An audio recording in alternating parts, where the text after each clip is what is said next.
मई 2025 में भारत ने ऑपरेशन सिंदूर के तहत मिसाइल और जंगी तैयारों का इस्तेमाल करते हुए पाकिस्तानी इलाकों को निशाना बनाया। पाकिस्तान ने फौरी जवाबी कार्रवाई करके इंडियन 5 जंगी तैयारे गिराए, जिनमें कम से कम 3 तो राफेल तैयारे हैं जो भारतीय सरहद के अंदर गिरे। दिलचस्प बात यह है कि भारतीय फिजाइया ने इन दावों पर गैर मामूली खामोशी अख्तियार किए हुई है। ताहम बैनुल अक़वामी मीडिया और कुछ अमरीकी एहलकारों ने भी तस्दीक की है, जबकि ऑनलाइन गर्दिश करने वाली तस्वीर में कम से कम 2 फ्रांसीसी साख के जंगी तैयारे का मलबा भी हमें नजर आता हुआ दिखाई दे रहा है। उस रात असल में क्या हुआ? राफेल ताकतवर स्पेक्ट्रा डिफेंस सिस्टम PL-15 के मिसाइल को रोकने में नाकाम क्यों रहा? आइए इसको कुछ समझते हैं आसान लफ्जों में। पाकिस्तान के दावों के मुताबिक राफेल तैयारे भारतीय इलाके में पाकिस्तानी सरहद से 11 से 85 किलोमीटर के फासले पर गिराए गए, जो PL-15 मिसाइल की 200 किलोमीटर प्लस की रेंज के दायरे में भी आते हैं। दावों से हटकर राफेल के स्पेक्ट्रा सिस्टम पर कुछ हम थोड़ा सा गौर करते हैं। स्पेक्ट्रा सिस्टम दुश्मन के तैयारों को, जमीनी सिस्टम या मिसाइल को, रेडार सिग्नल्स को फौरी तौर पर पकड़ता है, खतरे की किस्म का तयन करता है और पायलट को खबरदार करता है। ये दुश्मन के रेडार्स को भी जाम करके उनको लॉक या फॉलो करने से रोकता है। अगर ये काफी ना हो तो स्पेक्ट्रा आने वाले मिसाइल को रेडार से भी हीट सिग्नेचर के जरिए ट्रैक करता है। ये हीट सीकिंग मिसाइल को गुमराह करने के लिए फ्लेयर्स, रेडार गाइडेड मिसाइलों के लिए चीफ और 2 डिक्वायर छोड़ता है, ताकि मिसाइल को असली तैयारे से दूर रखा जाए, जिससे मिसाइल की सेफ्टी और मजबूत हो जाती है। फिर सवाल यहाँ पर अब ये बनता है कि पाकिस्तान के पायलट्स ने इस राफेल को और इस स्पेक्ट्रा रेडार और इस दिफाई निजाम को कैसे मात दी? अब चीन के PL-15 के मिसाइल को हम थोड़ा समझते हैं।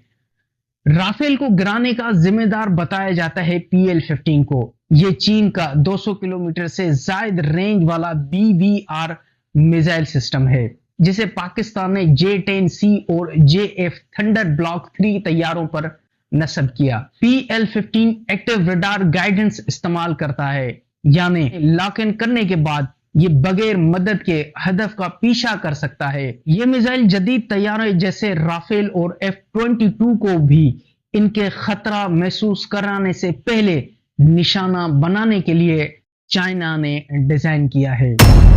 हालांकि F-22 स्टेल्थ है, लेकिन PL-15 को जमीनी रेडार या एवैक्स के जरिए गाइड किया जा सकता है। मिसाइल का अपना रेडार सीकर टर्मिनल फेज में F-22 को लॉक कर सकने की भी ताकत है।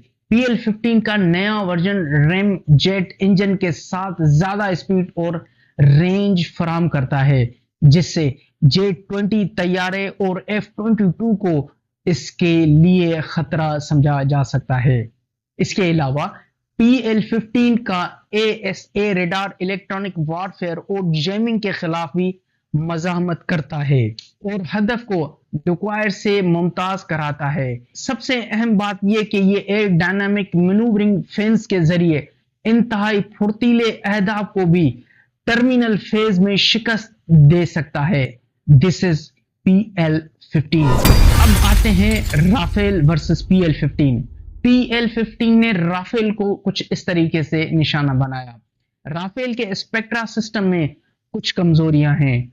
अगर दुश्मन तैयारा या मिसाइल एवेक्स या डेटा लिंक के जरिए गाइड हो रहा हो और अपना रेडार इस्तेमाल ना कर रहा हो, तो स्पेक्ट्रा यानी कि रफाल उसको दूर से पता नहीं लगा पाएगा। यानी राफेल को खामोश प्लेटफॉर्म्स जैसे एवेक्स के जरिए निशाना बनाया जा सकता है। राफेल का रेडार 200 या 250 किलोमीटर तक होने वाले अहदाफ को डिटेक्ट कर सकता है, लेकिन PL-15 जैसे कम रेडार क्रॉस सेक्शन RCS वाले मिसाइल को इतनी दूरी से पकड़ नहीं सकता। ऑपरेशन सिंदूर के दौरान भारतीय तैयारों ने सरहद पार किए बगैर दूर से मिसाइल फायर किए, जिससे वो नुमायां हो गए। उनका फोकस अपने मिसाइल को गाइड करने पर था, न कि आने वाले खतरात पर। इस दौरान पाकिस्तानी J-10C तैयारों ने एवेक्स और पासो सेंसर्स की मदद से खामोशी से उन्हें ट्रैक करना शुरू कर दिया। एवेक्स से डेटा लेकर PL-15 फायर किया गया। मिसाइल ने अपना रेडार सीकर आखिर तक ऑन नहीं किया, जिससे राफेल को पता ही नहीं चला और वो लॉक हो चुका था। जब मिसाइल 30 से 50 किलोमीटर के फासले पर अचानक रेडार पर नजर आने लगा तो स्पेक्ट्रा के पास रद्द अमल का कोई वक्त बचा ही नहीं। साथ ही लड़ाई के दौरान रेडार का शोर स्पेक्ट्रा को ओवरलोड कर सकता है, जिससे मिसाइल का पता देर से चलता है। पायलट की गलती भी एक अंसर हो सकता है। नतीजतन राफेल एक जबरदस्त जंगी तैयारा है, लेकिन जंग में हैरत, वक्तबंदी और हिकमत अमली अक्सर जदीद टेक्नोलॉजी को मात दे सकती है। पाकिस्तान ने जो ये कामयाबी हासिल की है, ये BVR हमले की एक मिसाल है। टिल नेक्स्ट वीडियो, अल्लाह हाफिज।